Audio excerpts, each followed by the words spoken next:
Hello, good morning everybody. कैसे हैं सभी लोग? सब बढ़िया? All well? Welcome to the class. आज हम लोग डिस्कस करने जा रहे हैं टॉपिक जिसका नाम है एम्पियर सर्किटल लॉ। ओके, आपको बोर्ड पे दिख ही रहा होगा।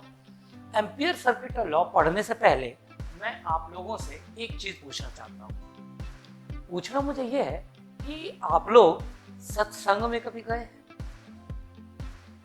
मोटिवेशनल जो स्पीकर्स होते हैं, क्या उनका आपने सेशन ज्वाइन किया है कभी?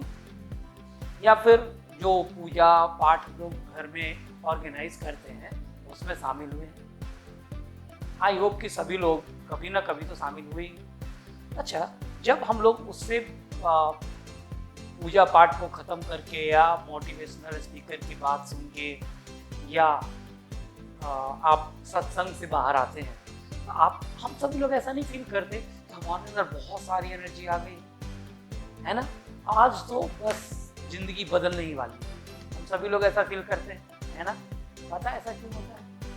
It is due to the magnetic field. ये सभी के सभी मैग्नेटिक फील्ड की वजह से होता यूं है कि जब स्पीकर्स बोलते हैं, मंत्र का उच्चारण होता है या सत्संग में गुरुजी कुछ ज्ञान की बातें कर रहे होते हैं, तो उस समय उनके चारों तरफ एक ऐसा मैग्नेटिक फील्ड लाइन क्रिएट होता है जो ऐसे पावर और एनर्जी जनरेट करता है कि वह सीधे हमारे दिल में उतर जाता है और हम उससे इतने ज्यादा इंस्पायर हो जाते हैं कि लगता है कि आज तो हम अपनी जिंदगी बदल के ही रहेंगे। इसलिए स्टूडेंट्स, हमेशा ये याद रखो कि हर एक इंडिविजुअल के चारों तरफ उसका अपना मैग्नेटिक फील्ड जरूर होता है। आपने देखा है ना कि हमें इस पूरी दुनिया में सभी लोग पसंद नहीं आते। कोई पर्टिकुलर टाइप ऑफ इंसान ही हमारा क्लोज वन होता है, हमारा फ्रेंड होता है, हमारा बेस्ट फ्रेंड होता है। कैसे? क्योंकि उसका मैग्नेटिक फील्ड और हमारा मैग्नेटिक फील्ड एक दूसरे को क्या करता है? रिजोनेट करता है। इसीलिए बी केयरफुल, चूज वाइजली। इसीलिए कहा गया है अपनी संगत अच्छी रखो ताकि किसी और का बुरा मैग्नेटिक फील्ड आपके मैग्नेटिक फील्ड को खराब ना करे, है ना दोस्तों? मस्त बात। चलो आज अपने टॉपिक पे वापस चलते हैं। आज का हमारा टॉपिक, जैसा कि मैंने पहले ही कहा कि क्या नाम है उसका, ampere circuital law. Ampere circuital law basically क्या डिस्कस करता है? तो देखो, एम्पियर सर्किटल लॉ हमें ये बताता है कि हम किस तरह से मैग्नेटिक फील्ड इंटेंसिटी की वैल्यू को फाइंड करेंगे। अब अभी तुम कहोगे कि कल सर क्लास में आपने कहा था कि बायोट-सेवर्ट लॉ से मैग्नेटिक फील्ड फाइंड करते हैं और आज आप कह रहे हो कि एम्पियर सर्किटल लॉ से मैग्नेटिक फील्ड करते हैं। बिल्कुल तुम्हारी बात सही है। सबसे पहले हम इन दोनों में फर्क देखेंगे, फिर आगे बढ़ेंगे, ठीक है? ओके, तो देखो, हम लोग आगे डिस्कस ये करते हैं सबसे पहले कि इन दोनों में फर्क क्या है। तो देखो, यह जो हमारा मैग्नेटिक फील्ड लाइंस था, ठीक, सॉरी, बायोट-सेवर्ट लॉ था, वह हमें क्या कहता था? बायोट-सेवर्ट लॉ की मैं बात कर रहा हूँ कि ये हमारे पास एक वायर है। ये हमारे पास क्या है? एक वायर है। ओके, ये वायर से करंट पास कर रहा है, बाहर से दिख रहा है, करंट इसके सरफेस से पास कर रहा है, एम आई राइट? और मैग्नेटिक फील्ड हमें इस पॉइंट पी पे निकालनी है जो वायर के क्या है? बाहर। जो वायर के क्या है? बाहर है। इसका ये जो क्रॉस सेक्शन है वह काफी कम है, नहीं के बराबर वायर। Is that clear? तो यहाँ पर magnetic field B equals to integration of mu not by 4 pi I dl sine theta by R square की हम बात करते हैं और यहाँ से हम मैग्नेटिक फील्ड की वैल्यू फाइंड करते हैं। लेकिन अगर क्या हो कि मेरे पास एक ऐसा, मान लो कि मेरे पास एक ऐसा सिलेंडर हो, मेरे पास एक ऐसा क्या हो? सिलेंडर हो, सॉलिड सिलेंडर, ठीक है, पूरा एकदम इस तरह से भरा हुआ। Is that clear? पूरा एकदम इस तरह से भरा हुआ। हम सॉलिड सिलेंडर की बात करते हैं, ठीक है? हमारे पास एक ऐसा सॉलिड सिलेंडर क्लियर है? आई थिंक सो क्लियर हो गया होगा। ये हमारे पास एक ऐसा सॉलिड सिलेंडर है से, और इस पूरे क्रॉस सेक्शन से, ये जो इसका क्रॉस सेक्शन है, इस पूरे क्रॉस सेक्शन से क्या हो रहा है, करंट की वैल्यू पास कर रही है आई। मतलब एक मोटा सा पाइप है और उस पाइप से मान लो पानी पूरा जा रहा है, क्लियर है? That is current. बात समझ में आ रही है? ओके, अब मुझे अगर ये कहे कि आप इससे इस पॉइंट पर आप मैग्नेटिक फील्ड फाइंड करके बताओ एट ए डिस्टेंस आर, यहाँ तो बायो सेवार्ट लॉ पॉसिबल नहीं है, क्योंकि यहाँ पर करंट की वैल्यू ही चेंज कर जाएगी। आपको दिख रहा है, क्योंकि इस पूरे से आई करंट जा रहा है, तो इतने पार्ट से आई करंट तो नहीं जाएगा, आई डैश करंट जाएगा। आगे देखेंगे, एम आई राइट? तो यहाँ पर हमारा बायो सेवार्ट लॉ एप्लीकेबल नहीं, ठीक है? तो इस तरह के कंडीशंस में मैग्नेटिक फील्ड इंटेंसिटी को फाइंड करने के लिए हम क्या करते हैं, एम्पियर सर्किटल लॉ का यूज करते हैं। एम्पियर सर्किटल लॉ में क्या कहा गया कि आपका ये एक वायर है, आप इस वायर को क्या कीजिए, बाहर ले लीजिए। यहाँ से इस वायर को कट करके, ये जो आपका ये वायर है, यहाँ से या इस वायर को आप कट करके बाहर निकाल लीजिए। इस वायर को आप यहाँ से कट करके बाहर निकाल लीजिए, जिससे करंट आई पास करता है ना।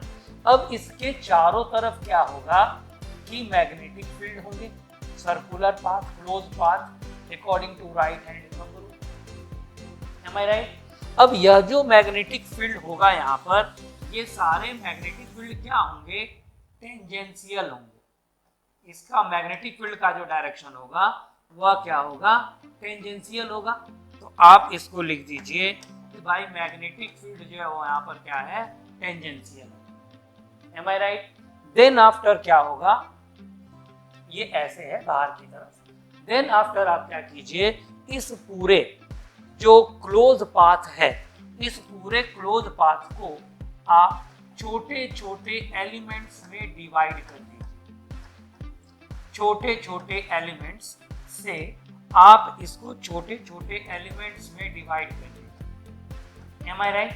और आप इसको डीएल कह दीजिए। एम्पियर का क्या कहना था कि यह जो इसका प्रोडक्ट होगा, ठीक है, दैट इज जिसको आप लिखोगे integration B T D L, यह आपको क्या करेगा, इसका जब आप समेशन करोगे हर एक पार्ट के लिए, तो इसकी वैल्यू आपको mu not times of the current enclosed by the surface आएगा। Mu not times of the current enclosed by the surface, इसी को एम्पियर सर्किटल लॉ के नाम से जाना जाता है, ठीक है? इसी को और आप ऐसा भी लिख सकते हो, B dot dl is equals to mu naught times of the current enclosed by the surface.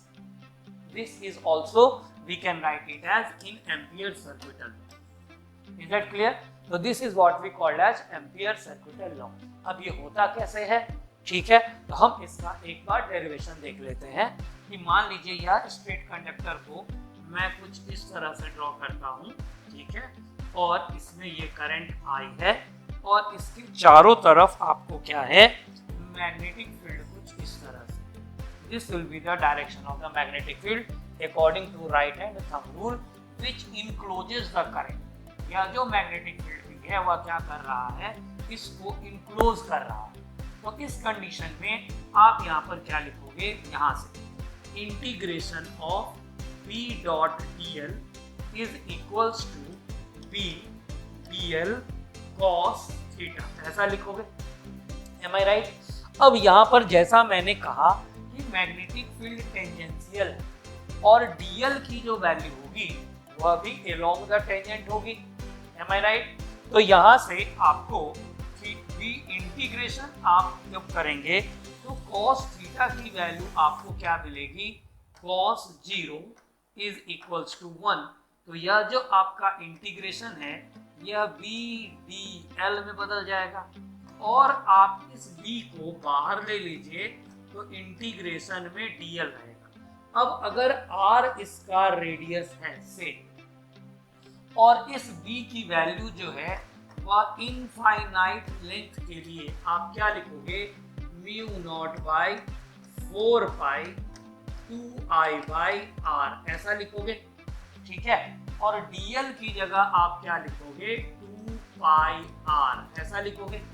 अब आप देखो कि यहाँ से आपका r से r कैंसल आउट हो जाएगा, ठीक है। आपको दिख रहा होगा कि r से इस r से ये r कैंसल हो जाएगा, 4 पाई से ये 4 पाई कैंसल आउट हो जाएगा।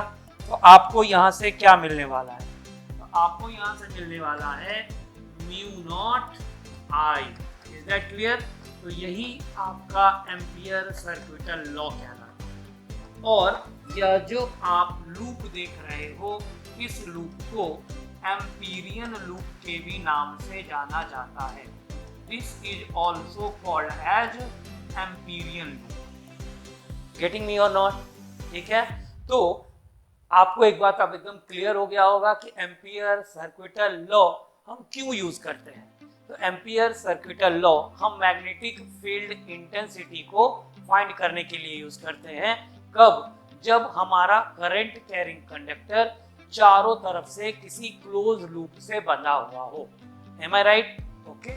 और इस केस में line integral of B D L जो होता है वह mu not times of the current, mu not times of the current enclosed by the surface होता है। यहाँ पर जनरली, मैं हमेशा की बात नहीं कर रहा, जनरली जो मैग्नेटिक फील्ड की डायरेक्शन ली जाती है वह एलोंग द टेंजेंट होती है, ठीक है। और जो डीएल होता है वह भी एलोंग द टेंजेंट होता है, पर जरूरी नहीं है। कभी कभी यह मैग्नेटिक फील्ड 90 डिग्री पे भी हो सकता है, परपेंडिकुलर भी हो सकता है। आगे हमारा वो टॉपिक आएगा जब मैग्नेटिक फील्ड की वैल्यू हम परपेंडिकुलर भी बताएंगे कि वो डीएल के perpendicular. Is that clear? So this is what we called as Ampere circuital law. Am I right? Is it clear to everybody? Ampere circuital law कब यूज करते हैं और क्यों यूज करते हैं? यहाँ भी करंट का और मैग्नेटिक फील्ड का direction right hand thumb rule से ही यूज किया जाता है। जो करंट का डायरेक्शन थंब के अलॉन्ग होता है वह करंट पॉजिटिव कंसीडर किया जाता है, और जो ऑपोजिट में होता है तो वो निगेटिव कंसीडर किया जाता है। अब मान लीजिए कि मेरे पास एक ऐसा एम्पीरियन लूप है। अब मैं इस लूप को क्या बोलूंगा, ऐसा लूप जहां भी मिलेगा उसे मैं क्या बोलूंगा, Amperian loop. This is called as Amperian loop, ठीक है। ओके। अब मान लीजिए कि आपके पास ऐसा कोई एक सरफेस है, यहाँ से कुछ करंट I1 जो है, I2 जो है वह बाहर जा रहे हैं, और I3 जो है वह क्या हो रहा है, अंदर आ रहा है, ठीक है।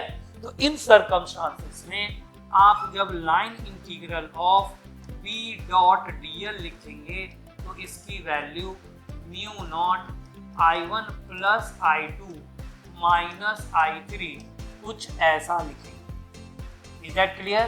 That is, it is the sum of all current enclosed by the surface. मान लीजिए कि आपके पास जो सरफेस है, मैं बायो सेवॉट लॉ को यहाँ मिटा देता हूँ, ठीक है। आई थिंक कि आपको समझ में आ गया होगा कि दोनों में डिफरेंस क्या है, ठीक है। अब मान लीजिए कि यहाँ पर जो आपको सरफेस दिया हुआ हो वह कुछ ऐसा हो, से एस। अब आप इसमें से क्या करेंगे, एक ऐसा क्लोज पाथ ले लेंगे, ठीक है, सी से, और इससे इस तरह से अगर बहुत सारे करंट्स जा रहे हैं तो आप यहाँ से integral of B dot D L, इसको आप क्या लिख सकते हो, mu not times of the current enclosed by the surface. इस सरफेस में, मान लीजिए इसका नाम मैंने सी लिया है, इस सी सरफेस में अगर इन सारे करंट्स को इनक्लोज कर रखा है तो यहाँ पर वह क्या होगा, सबका सम हो जाएगा। This is what we called as Ampere circuital law. यह जो एम्पियर सर्किटल लॉ है, इसमें एक बात मैं और आपको बताना चाहूंगा कि ampere circuital law Biot-Savart law के लिए वैसे ही काम करता है जैसे गॉस लॉ काम करता है कूलम्ब्स लॉ के लिए। आपने देखा था कि कूलम्ब्स लॉ एक पॉइंट चार्ज के कारण इलेक्ट्रिक फील्ड को फाइंड करता है, ठीक है। लेकिन अगर सॉलिड सरफेस आ जाए तो वहां पर कूलम्ब्स लॉ एप्लीकेबल नहीं है, because Coulomb's law is applicable only for the point charge. लेकिन मान लो मुझे किसी स्फीयर का चार्ज फाइंड करना हो, किसी सिलिंड्रिकल वायर का चार्ज किसी स्फीयर का इलेक्ट्रिक फील्ड फाइंड करना हो, किसी सिलिंड्रिकल रॉड का इलेक्ट्रिक फील्ड फाइंड करना हो, तो वहां पर Coulomb's law does not holds good, it is not a right choice. तो उसके लिए हम लोग क्या करते थे, गॉस लॉ यूज करते थे, जिसमें क्या कहा जाता था कि line integral of electric flux is equal to mu not 1 by epsilon not times of the charge enclosed by the surface. वहां पर क्या होता था, चार्ज इनक्लोज होता था, और यहाँ पर क्या इनक्लोज होता है, करंट इनक्लोज होता है। वहां पर 1 बाय एप्सिलॉन नॉट टाइम्स था, यहाँ पर क्या होता है, म्यू नॉट टाइम्स होता है। मैं आपको लिख के बताता हूँ, ठीक है, आप इसको देख लो। देख लिया आप लोगों ने?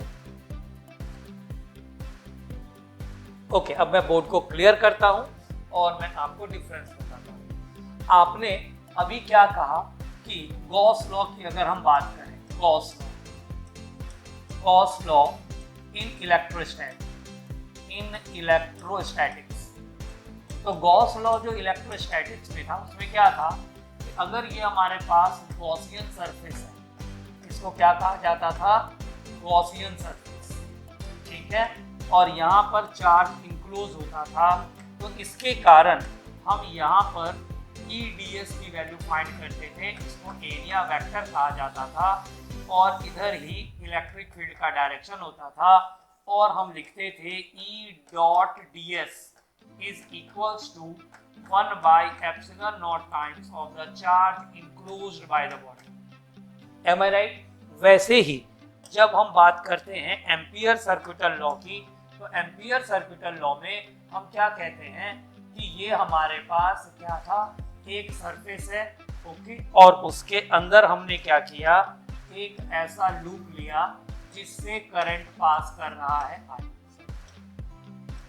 जिससे करंट क्या पास कर रहा है, I, M I right, I1, I2, I3, आप जो भी लिख लो, IN कुछ भी।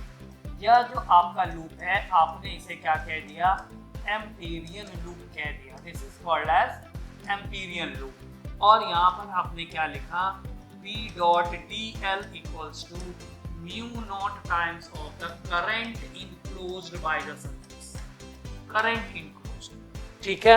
तो मतलब एम्पियर सर्किटल लॉ वही काम करता है जो गॉस लॉ करता है, पर ये बायो-सेवर्ट लॉ के लिए करता है और ये कूलम्ब्स लॉ के लिए करता है। आई होप कि आपको इन दोनों का डिफरेंस समझ में आ गया होगा। अब हम अगर बात करें इसके एप्लीकेशन, तो इसके एप्लीकेशन में हम इनफाइनाइट वायर के कारण मैग्नेटिक फील्ड फाइंड करेंगे, और जो मैंने आपको भी सॉलिड सिलेंडर दिखाया था उसके कारण मैग्नेटिक फील्ड फाइंड करेंगे। Let us start from there.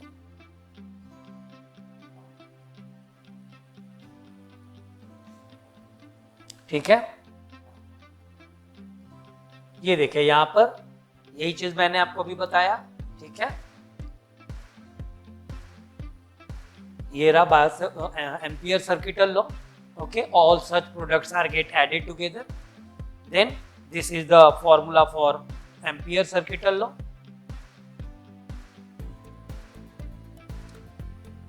इसकी स्टेटमेंट है कि line integral, the integral is taken over the closed loop coinciding with the boundary C of the surface and it is equal to the B dot dl equals to mu naught I.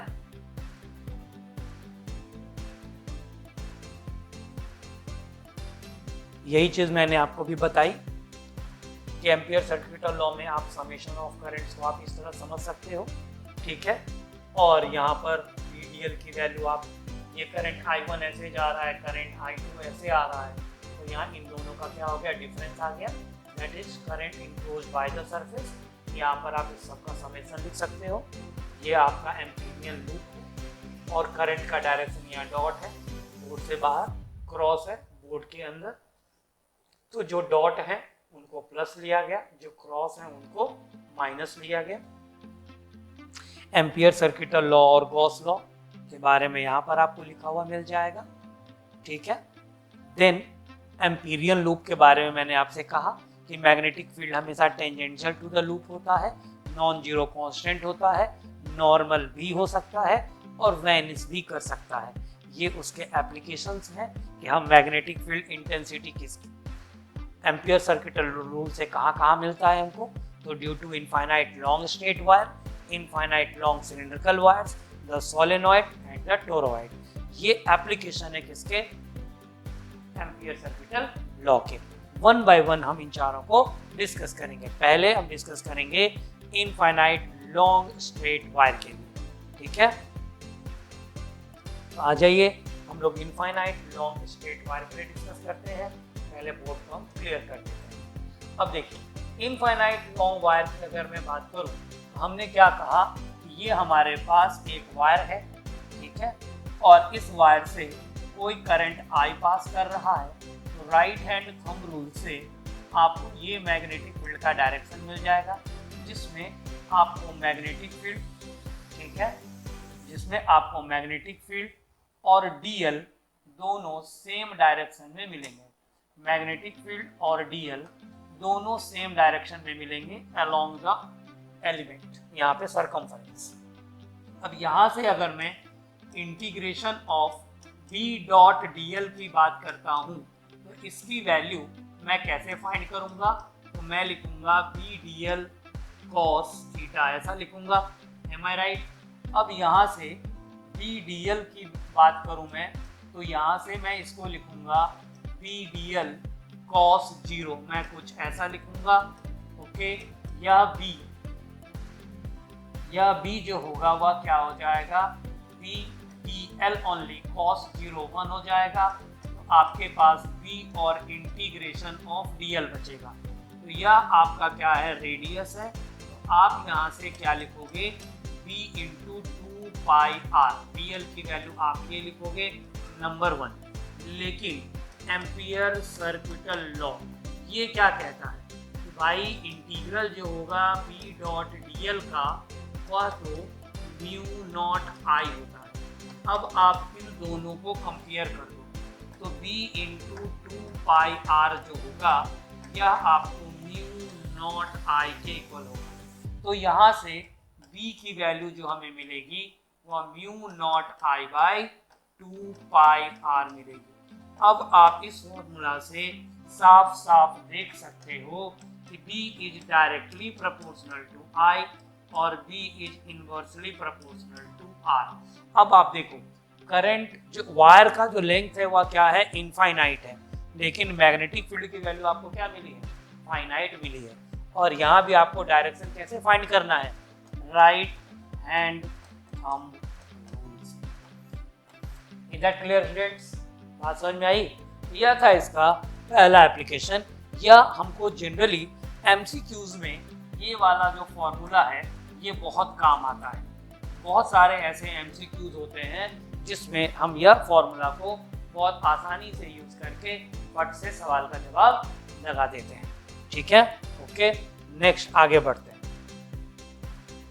अब इसका derivation आपको यहाँ लिख करके बताया गया है, ठीक है। यह आपका एक जो मैंने अभी फिगर ड्रॉ किया था वैसा ही फिगर आपको यहाँ ड्रॉ किया हुआ है। इस डेरिवेशन को लिखते कैसे हैं, एग्जाम में आ जाए तो हम कैसे रिप्रेजेंट करेंगे, उस चीज़ को लिख करके यहाँ पर आपको बताया गया है।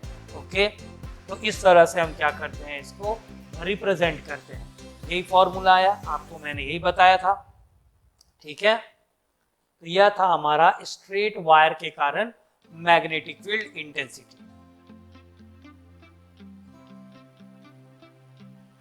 अब इसके बाद हम लोग नेक्स्ट डिस्कशन करेंगे magnetic field due to a infinite long circular cylinder carrying current, ठीक है। अब हमको यहीं पर थोड़ा क्या करना है, थोड़ा केयरफुल रहना है, ठीक है। मैं बोर्ड को पहले क्लियर करता हूं, फिर हम लोग डिराइव करते हैं। यहाँ पर कहता है कि हमारे पास यहाँ पर एक सिलेंडर है, सॉलिड सिलेंडर, ठीक है। यहाँ पर मैं बनाता हूँ एक सॉलिड सिलेंडर। ये हमारे पास एक ऐसा सॉलिड सिलेंडर है, इज दैट क्लियर, जिसका ये रेडियस हम लोग ए ले लेते हैं, स्मॉल ए, और यहाँ से करंट पास कर रहा है आगे, मतलब लाइन दिखाया है, करंट तो पूरे से पास कर रहा है क्योंकि ये सॉलिड सिलेंडर है। गेटिंग मी और नॉट? ये सॉलिड सिलेंडर है। अब इसके कारण हमें मैग्नेटिक फील्ड फाइंड करनी है। दो अलग अलग कंडीशन हम लेंगे। केस 1 लेंगे कि हमको इसके कारण किसी आउटसाइड पॉइंट P पर मैग्नेटिक फील्ड फाइंड करनी है at a distance r। Clear है? ओके, तो केस 1 हम यहां ले लेते हैं कि भाई अपने को मैग्नेटिक फील्ड फाइंड करनी है ग्रेटर देन a, ठीक है। अब सबसे पहला काम क्या करना होगा कि इस OP को रेडियस लेकर एक एम्पीरियन लूप ड्रॉ करना पड़ेगा। ये हमारा क्या होगा? एम्पीरियन लूप कहा जाता है। इस एम्पीरियन लूप ने क्या किया है? इस पूरे को इनक्लोज किया है। बिना इनक्लोज किए हम एम्पियर सर्किटल लॉ यूज नहीं कर सकते। अब यहाँ पर आप B डॉट dl आप लिखोगे, जिसकी value P dl cos theta होगा। अब वापस यहाँ पर जब आप B का और dl का डायरेक्शन फाइंड करोगे तो दोनों आपको सेम ही होगा, तो थीटा की वैल्यू 0 ही आने वाली है। इसलिए हम यहाँ पर क्या करेंगे? Integration of B dot dl की वैल्यू B इंटीग्रल dl और B इक्वल्स टू 2 पाई, यहाँ a नहीं लिखेंगे, r लिखेंगे, यहाँ जो r है, ठीक है, क्योंकि यहाँ dl इस r का सरकमफेरेंस है। अब यहाँ पर हमने क्या लिखा? यहाँ पर हम लिखेंगे म्यू नॉट I, क्योंकि यही कहता है एम्पियर सर्किटल लॉ। अब यहाँ से आप देखो B 2 pi r is equals to mu not I inclusive है, तो इसलिए B की वैल्यू आ गई mu not I by 2 pi r, जो जस्ट अभी हमें मिला। क्लियर है? ओके, तो यह था आपका पहला इक्वेशन। अब इसमें सेकंड कंडीशन क्या कहता है, अब हम उसकी चर्चा करेंगे। तो सेकंड कंडीशन में कहता है कि आप मैग्नेटिक फील्ड फाइंड करो इसके अंदर किसी पॉइंट पे। तो आप क्या करोगे? इसके अंदर, यह जो सिलेंडर आपने बनाया है, मैं दूसरा फिगर ड्रॉ करता हूं। आप यहाँ पर एक फिगर देखो, आपको इसके अंदर, ये एक्सिस है, ठीक है, आपको इसके अंदर किसी पॉइंट R के लिए फाइंड करना है। दिखाई दिया? Is that clear? आपको इतने पार्ट के लिए फाइंड करना है, ठीक है। ये है आपका एम्पीरियल लूप, मतलब यहाँ पर आप केस 2 ले लोगे, R is less than A। R की जो वैल्यू होगा क्या है? लेस देन A है। तो आप यहाँ से क्या लिखोगे? वापस वही B dot dl is equals to mu not I की जगह आप क्या लिखोगे? I डैश, क्योंकि I करंट तो पूरे से जा रहा था, तो यहाँ से जो करंट जाएगा वह क्या होगा? I डैश होगा। Am I right? I dash होगा। अब यहाँ से जो करंट पूरा जाएगा, यहाँ से इसकी वैल्यू क्या आएगी? I डैश आएगी। अब इस I डैश की जो वैल्यू होगी वह हम कैसे फाइंड करेंगे? यूनिटरी मेथड से। कहेंगे कि जब हमारा एरिया, जब यहाँ पर एरिया ये था, मतलब पाई a स्क्वायर था, तो उस समय करंट की वैल्यू I थी, तो यूनिट एरिया के लिए करंट की वैल्यू पाई a स्क्वायर हो जाएगी। तो फिर पाई r स्क्वायर के लिए करंट की value I by pi a square into pi r square हो जाएगी।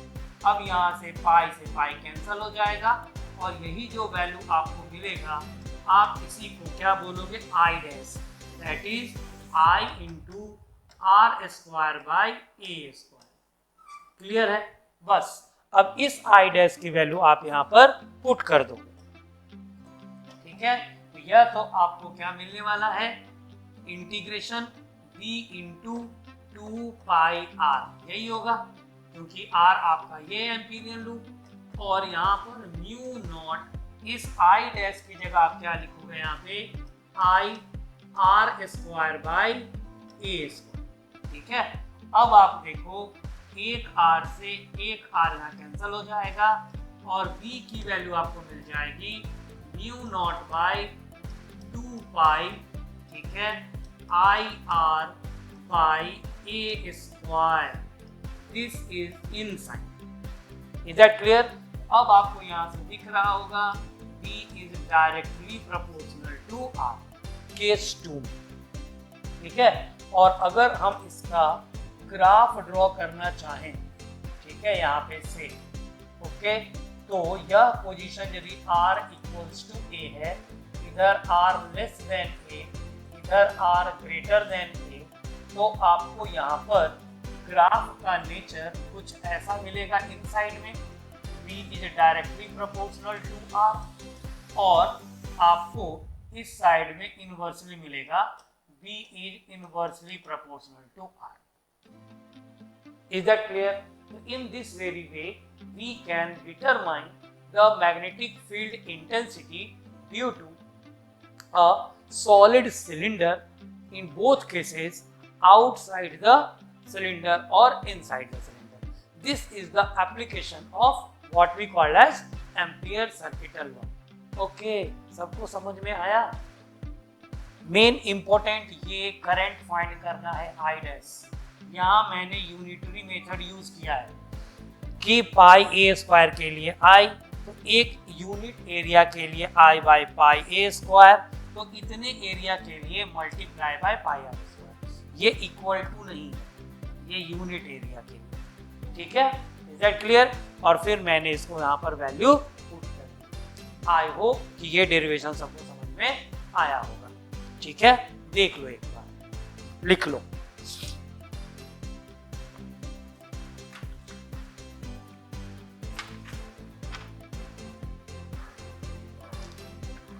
क्लियर?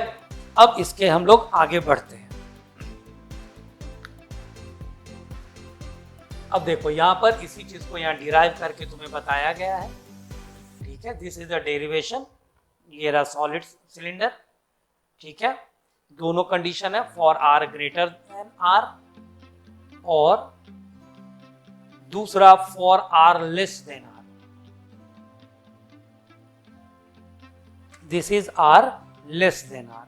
ठीक है, यहां पर ये करके हमें यहां पर बताया गया है। ओके, हाँ, अब यहां पर ये दो चीजें और तुमको ध्यान पे रखनी है। ये ग्राफ है सिलेंडर का, दो चीजें और ध्यान पे रखनी है। अगर कॉन्सेंट्रिक सिलेंडर्स हमें मिलते हैं, एक सिलेंडर के अंदर दूसरा छोटा सिलेंडर, इनका रेडियस अगर वो हॉलो भी हो सकते हैं और सॉलिड भी हो सकते हैं। ठीक है, तो अगर हम सॉलिड की बात करें कि एक सिलेंडर के अंदर दूसरा सिलेंडर है कॉन्सेंट्रिक कोएक्सियल, तो उस केस में तुम्हारा मैग्नेटिक फील्ड का वैल्यू ये रहेगा। ये याद रखो, इसका डेरिवेशन तो है पर it is not necessary to derive. ये फॉर्मूला याद रखो, कई बार इससे तुमको एग्जाम में डायरेक्ट क्वेश्चंस आ जाते हैं, बोर्ड एग्जाम्स में नहीं आते हैं। ठीक है, this is for the competitive exam, जैसे कि जेईई मेंस जैसे एग्जाम्स में, ठीक है, या जेईई एडवांस में भी ये तरह के क्वेश्चन जो है यहाँ से आ जाते हैं। ठीक है, तो यह फॉर्मूला बहुत आसान है क्योंकि mu naught I by 2r तो रहेगा ही रहेगा। यहाँ पर एक स्मॉल r स्क्वायर है, वो पॉइंट है जहाँ तुमको मैग्नेटिक फील्ड फाइंड करना है। फिर तुमको यहाँ पर क्या दिया हुआ है, b स्क्वायर, और फिर यहाँ पर तुमको a स्क्वायर, फिर यहाँ पर b स्क्वायर, और फिर यहाँ पर a स्क्वायर। ठीक है, तो यह फॉर्मूला तुमको क्या करना है, बस याद रखना है। ठीक है, इतनी बातें तो याद ही रहती हैं सबको। ठीक है, बस ये r क्या बोला मैंने, ये r वो पॉइंट है जहाँ तुमको फाइंड करना है। ठीक है, ये r1 जो है इनर रेडियस है, और ये r2 जो है वह क्या है, आउटर रेडियस है। ठीक है।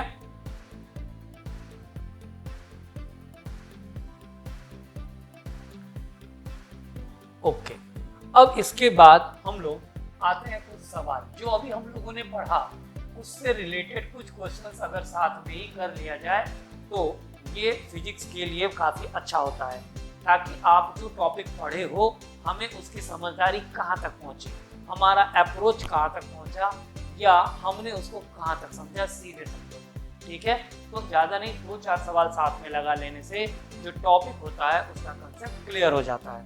आप देखो यहाँ पर पहले मैं बोर्ड को क्लियर कर देता हूँ। ठीक है, पहले मैं बोर्ड को क्लियर कर देता हूँ।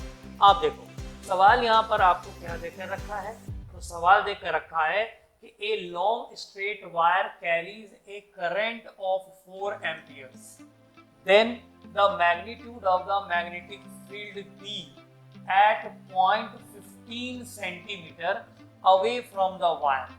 मतलब आपको B की वैल्यू पूछी जा रही है, ठीक है, और R यहाँ सेंटीमीटर में है, ये ध्यान पे रखना है। ठीक है, तो आपको क्या करना है, B is equals to mu not by 2 pi I by R, यही था फॉर्मूला। पर यहाँ 2 पाई है तो आप इसको क्या करो, 2 से ऊपर नीचे मल्टीप्लाई कर दो ताकि आपका कैलकुलेशन जो है यहाँ से इजी हो जाए। ठीक है, क्लियर। अब यहाँ से mu not by 4 pi 10 to the power -7 होता है, और साथ में आपको 2 दे रखा है, I की वैल्यू आपको 40 दे रखी है, I की वैल्यू आपको 40 दे रखी है, और आप डिवाइड करोगे इसको 15 इंटू 10 टू द पावर -2 से, तो यह वैल्यू आपको क्या मिलने वाली है, that is 2 into 40 by 15 into 10 to the power -5 tesla. सब में -5 है, आगे भी करना पड़ेगा, ये हो जाएगा 18 by 15 into 10 to the power -5 Tesla.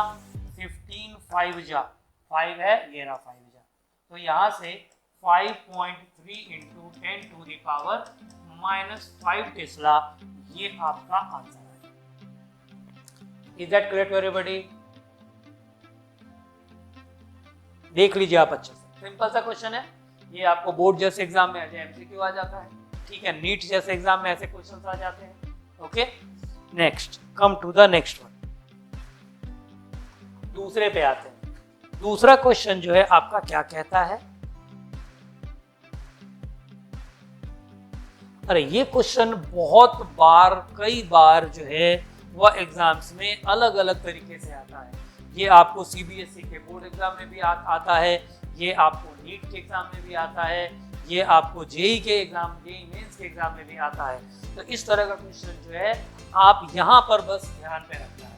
अब ठीक है, ओके, देखिए यहाँ पर क्वेश्चन क्या कहता है, यहाँ पर क्वेश्चन कहता है कि a long straight wire solid होगा, ठीक है, ऑफ रेडियस ए, रेडियस यहाँ पर ए दे रखा है, carry a steady current I, the current is uniformly distributed, its cross section, find the ratio of magnetic field at, ठीक है, A/2 मतलब ये इनसाइड हो गया, और 2A मतलब ये आउटसाइड हो गया। कहने का मतलब क्या हुआ कि एक ऐसा हमारे पास क्या है, सिलेंडर है, वायर है, जिसका रेडियस कितना दे रखा है, A, एक बार आपको कहता है एक्सिस से 2A पे फाइंड कीजिए, और एक बार कहता है एक्सिस से A/2 पे फाइंड कीजिए। M I right? ओके, तो हम यहाँ पर दोनों को कंसीडर करेंगे। सबसे पहले लेते हैं केस 1 में at R is equals to A/2। पहले हम इसकी बात कर लें, तो A/2 के लिए डायरेक्ट आप एम्पियर सर्किट का लॉ लिखेंगे, तो B इंटू 2 पाई R लिखते थे, तो R की जगह आप यहाँ A/2 लिख दो, और यहाँ क्या लिखते थे, mu naught times of the current enclose, तो करंट इनक्लोज में I डैश यहाँ लिखते थे, I dash, okay, I dash का फॉर्मूला क्या था, mu naught into current passing through the area, तो कौन से एरिया से पास कर रहा है, A से, तो A² हो गया इनटू एरिया यू कंसीडर्ड, तो आपने कौन सा एरिया कंसीडर किया है, A/2, ये हो जाएगा ए स्क्वायर बाई 4, ऐसा हो जाएगा। अब आप इसको डिवाइड करोगे तो ए स्क्वायर से ए स्क्वायर गया, ठीक है, तो आपको यहाँ क्या मिल गया, म्यू नॉट आई बाई 4 पाई। बस आप इसको यहाँ रहने दो, ये केस 1 के लिए हो गया। अब ऐसे ही हम केस 2 के लिए फाइंड करेंगे, that is at r is equals to 2a। अब आप इसके लिए फाइंड कीजिए बिल्कुल ऐसे ही। तो यहाँ पर आप क्या लिखेंगे, b into 2 pi into 2a, ऐसा लिखेंगे। और यहाँ क्या लिखेंगे, आई डैश की तो जरूरत ही नहीं है, यहाँ क्या हो जाएगा, म्यू नॉट आई।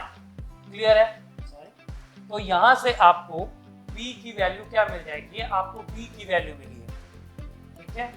b की वैल्यू अभी यहाँ से भी आएगी, 2 से 2 कैंसल आउट हो जाएगा, ठीक है, ओके।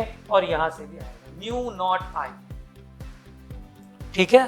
तो यहाँ से जो आपको वैल्यू मिलेगी वह कितनी हो जाएगी, आप देखो यहाँ से b इक्वल्स टू, आप यहाँ से क्या लिख लोगे, b is equals to, b is equals to, यहाँ से b की वैल्यू फाइंड करने बात है, यहाँ से तुरंत आ जाएगा, b is equals to mu not I by, आप क्या लिखोगे, 4 पाई a, क्या लिखोगे, 4 पाई a, ठीक है, mu naught I by 4 pi a। और यहाँ पर आपका ये 2 से ये 2 कैंसल आउट हो जाएगा, पाई a आपका इधर आ जाएगा, ठीक है।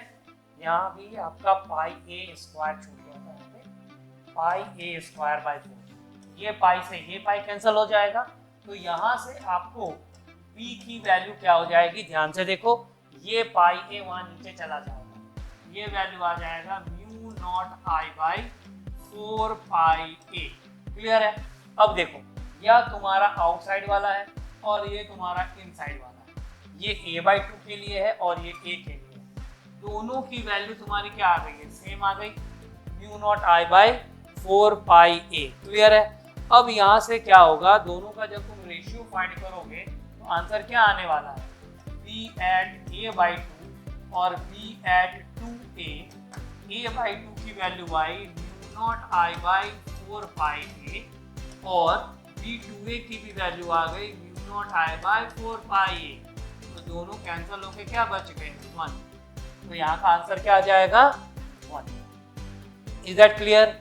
सभी लोग ध्यान से इसको देख, ठीक है, सॉल्व ऐसे ही करना है।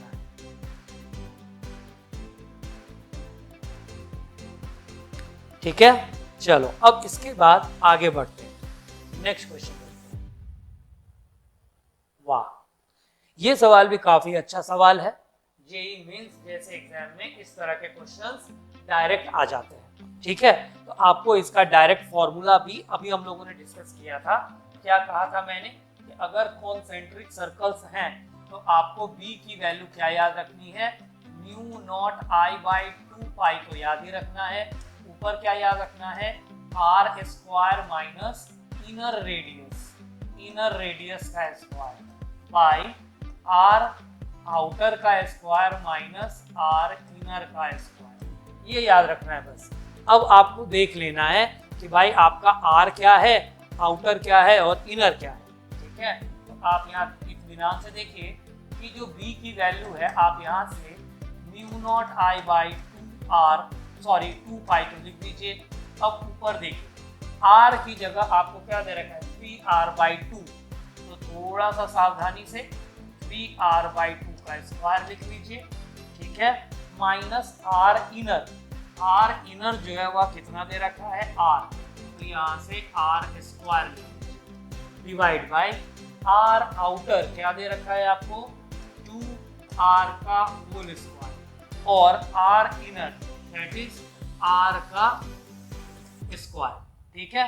तो यह इस साइड की बात हो गई, ओके। अब यहाँ पर जो आपका है यह integration of B D L आता है, बी डॉट डी एल ऐसा लिखेंगे, ये पूरा ये इक्वेशन है। तो यह इंटीग्रेशन ऑफ बी बाहर आ गया, डी एल रह गया, इज इक्वल्स टू, यहाँ से आप क्या लिखोगे, म्यू नॉट आई बाई 2 पाई ऐसा लिखोगे। साथ में ये जो 9r स्क्वायर बाई 4 लिखोगे माइनस आर स्क्वायर लिखोगे divide by 4r square minus R square लिखोगे। अब यहाँ से नेक्स्ट स्टेप में यह जो डीएल है यह तुम्हारा एम्पीरियन लूप होगा। पहले ही बोला था मैंने, एम्पीरियन लूप तो ये होगा, तो इसलिए जब तुम इसका डीएल लिखोगे तो क्या लिखोगे, यहाँ से मैं इधर लिख दे रहा हूँ p इंटू 2πr और r की जगह क्या लिखोगे 3r/2 इज इक्वल्स टू ये पूरी वैल्यू, मतलब म्यू नॉट i बाई 2π तो लिखोगे, साथ में यहाँ क्या लिख दोगे, ये हो जाएगा तुम्हारा कितना ना, ये हो जाएगा 4 और ये 9, ये हो जाएगा 5r स्क्वायर बाई 4 अपॉन नीचे 3r स्क्वायर, नीचे 3r स्क्वायर, 5r स्क्वायर वाले दो हैं b और d, तो हमको थोड़ा आगे भी कैलकुलेट करना पड़ेगा। तो b की वैल्यू जरा यहाँ देख लो, ऊपर 5 है, नीचे ये 3 हो गया, ये 2 हो गया, तो ये 2 और ये 2 तो कैंसिल हो जाएंगे, ठीक है। ये 4 नीचे आ जाएगा, 4 3 जा 12 हो गया और 12 3 जा 36, मतलब ये हमारा आंसर है, ठीक है। That is 5 mu naught i by 36 pi r, ये इसका आंसर है। Is that clear? तो ये बहुत सारे अच्छे एग्जाम्स में इस तरह के क्वेश्चंस आ जाते हैं। तो हमें क्या है, एक टॉपिक पे ज़्यादा नहीं, आप कोई भी टॉपिक पढ़ो और 5 सवाल भी उसमें बना लो ना, वह टॉपिक हमेशा के लिए आपका। हम थोड़ा सा नेग्लेक्ट करके, अवॉइड करके कि सवाल कौन बनाएगा, और हम अपने टॉपिक को क्या करते हैं, डेफिनेशन पढ़ के छोड़ देते हैं या डेरिवेशन करके छोड़ देते हैं। देखिए डेरिवेशन क्या है, वह रास्ता है जिससे हम फॉर्मूले तक पहुँचते हैं, और जो न्यूमेरिकल्स है वह क्या है, वह उसके कंसेप्ट का एप्लीकेशन है कि आप उस फॉर्मूले को यूज़ कैसे करते हैं। तो जब तक, और ये दोनों एक कॉइन के दोनों पहलू हैं, एक के बिना दूसरा अधूरा है। आप सिर्फ डेरिवेशन पढ़ के फिजिक्स का कुछ नहीं कर सकते, सिर्फ न्यूमेरिकल करके भी कुछ नहीं कर सकते। अगर आपको दोनों पता है तभी आप एप्लीकेशन या अप्रोच आपका सही होगा।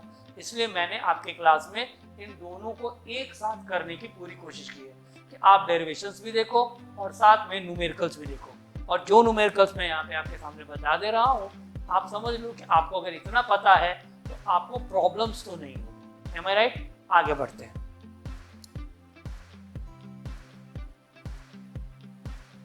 नेक्स्ट एग्जाम्पल देखो, बोर्ड पहले क्लियर कर देता हूं। आप यहां देखो, a hollow cylinder having infinite length, hollow cylinder है, ध्यान रखने का, अंदर में कुछ नहीं होगा, carrying a uniform current per unit length lambda along the circumference as shown in the figure, magnetic field inside the cylinder is. अब करंट सरफेस पे है तो अंदर तो मैग्नेटिक फील्ड होगा, वह कितना होगा, तो जरा हम देख लेते हैं। हमने क्या पढ़ा है कि भाई यहाँ पर B डॉट dl जो होता है वह म्यू नॉट I होता है, ठीक है। अब यहाँ पर B dl जो होगा वह क्या हो जाएगा, B dl cos 0 हो जाएगा, हमेशा यही होता है, सरफेस पे ही है, ठीक है। तो आप इसको cos 0 लिख दो, और यहाँ पर म्यू नॉट I आपको नहीं दे रखा, लैम्डा दे रखा है। लैम्डा क्या है, करंट पर यूनिट लेंथ, मतलब यह आपका है I बाई 2πa। तो यहाँ से आप I को क्या लिख सकते हो, लैम्डा इंटू 2πa, बस आंसर आ गया। अब आप यहाँ पर इसको लिखोगे B, ठीक है, B इंटू dl, dl भी यहाँ क्या हो जाएगा 2πa, और यहाँ म्यू नॉट की जगह आप क्या लिखोगे, म्यू नॉट लिखोगे, ठीक है, और I की जगह आप क्या पुट करोगे, लैम्डा इंटू 2πa। अब जरा आप कैलकुलेट कर लो, 2πa कैंसिल, B की वैल्यू आपको क्या मिल गई, mu not lambda. Is that clear? Okay, ये रहा option, mu naught lambda. Is that clear? So simple question it is. अब नेक्स्ट वन पे आते हैं, है या नहीं है चेक कर लेते हैं। है तो सॉल्व करेंगे, नहीं है तो थैंक यू। है बहुत इजी क्वेश्चन है, कहीं कुछ नहीं है इसमें। वापस यहाँ पर ना गलती से यहाँ पर 2 आ गया है, आप इसको नहीं समझेंगे, ठीक है। आइए हम बोर्ड को पहले क्लियर कर लेते हैं। ओके, अब आप देखिए यहाँ पर क्वेश्चन, ये जेईई मेंस जैसे एग्जाम में इस तरह के क्वेश्चन आते हैं। क्वेश्चन में क्या दे रखा है कि along a conductor, along conducting cylinder of radius r carries a current I. The current density J is a function of R given as where B is constant, R is greater than R। मतलब हमको बाहर वाला condition दिया है, ठीक है। तो integration, और क्वेश्चन में क्या कह रहा है कि B की वैल्यू अगर ये है तो आपको यहाँ से N की वैल्यू क्या होगी फाइंड करेंगे। ये जो इंटीजर टाइप्स हमारे क्वेश्चंस होते हैं जेईई मेंस में, उसके क्वेश्चंस इस तरह के होते हैं, ठीक है।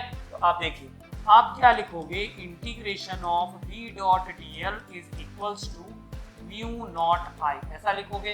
अब इस म्यू नॉट I को म्यू नॉट रहने दो, इंटीग्रेशन ऑफ J dA लिखोगे, ये एरिया है, और यहाँ से आप इसको म्यू नॉट J dA की जगह क्या लिखोगे, लेंथ इनटू थिकनेस।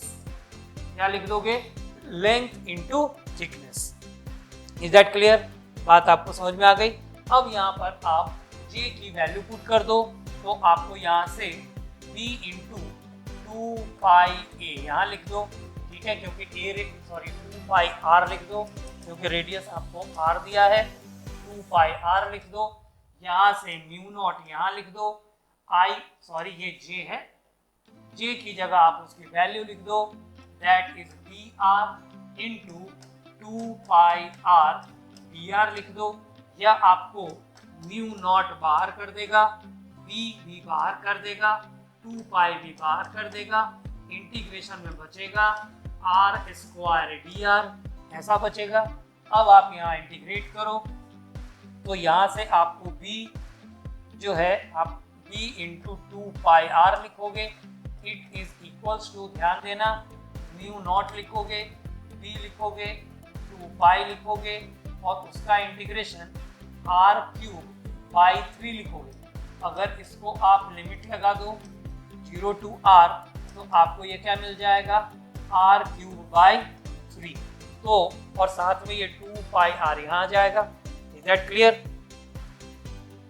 ये पूरा 2π से आप 2π को कैंसिल कर दो, यह वैल्यू आपको मिल जाएगी, b is equals to mu naught into b into r cube by 3r। आप देख लो ये पूरा mu naught b r cube n r, तो इस n की जगह पर यहाँ क्या है, 3। तो ये हमारा क्या हो गया, आंसर हो गया। Is that clear students? समझ में आया दोस्तों? ओके, तो देखो ये था हमारा ampere circuital law. Ampere circuital law क्या होता है, क्यों यूज करते हैं, कहाँ यूज करते हैं, ठीक है। उसके एप्लीकेशन 2 मैंने बताए आपको, और उस फॉर्मूले से रिलेटेड आपको मैंने 5-6 सवाल बना के बताए। आई होप कि अगर आपको ये सारी चीजें समझ में आ गई हैं तो आपको एम्पियर सर्किटल लॉ में दिक्कत नहीं होगी। और एक सवाल, चाहे वो आपका बोर्ड एग्जाम हो, नीट एग्जाम हो, या जेईई मेंस का एग्जाम हो, आपका एक सवाल कंफर्म हो गया। यहाँ से आने वाले एग्जाम में आपको एक क्वेश्चन जरूर मिलेगा, ठीक है। इसका नेक्स्ट पार्ट रह गया, दैट इज सोलेनॉइड और टोरॉइड। तो उसका एप्लीकेशन हम लोग नेक्स्ट लेक्चर में देखेंगे। अभी के लिए मैं इतना ही रखता हूँ, आप इसको अच्छे से प्रैक्टिस कीजिए, और अगर कोई प्रॉब्लम होता है तो आप मुझे बताइए, ठीक है। आई थिंक कि आपको डाउट तो मैं रहने नहीं दूंगा, पूरी कोशिश करूंगा। ओके, आप अगर इस लेक्चर को अटेंड कर रहे हैं, आप सारी चीज़ें अच्छे से समझ रहे हैं, आप लिख रहे हैं, तो आप बोर्ड का एग्जाम दो, या नीट का एग्जाम दो, या जेईई मेंस का एग्जाम दो, it is very helpful for you. आप इसको अच्छे से एक बार डिराइव कर लीजिए, सारे क्वेश्चंस को पन्ने पे लिख लीजिए, और उसको खुद से सॉल्व कर लीजिए, ठीक है। सॉल्यूशंस मैंने आपको बता ही दिए हैं। आई थिंक कि आपको सॉल्यूशन देखने की जरूरत ही नहीं पड़ेगी, आपको बस एक ही चीज याद रखना है, integral of b dot dl equals to mu not I। कौन कैसे चेंज हो रहा है, बस इतना ध्यान रखना है, ठीक है। ओके, तो टेक केयर, अच्छे से कीजिए, नेक्स्ट लेक्चर में मिलते हैं। Okay, thank you.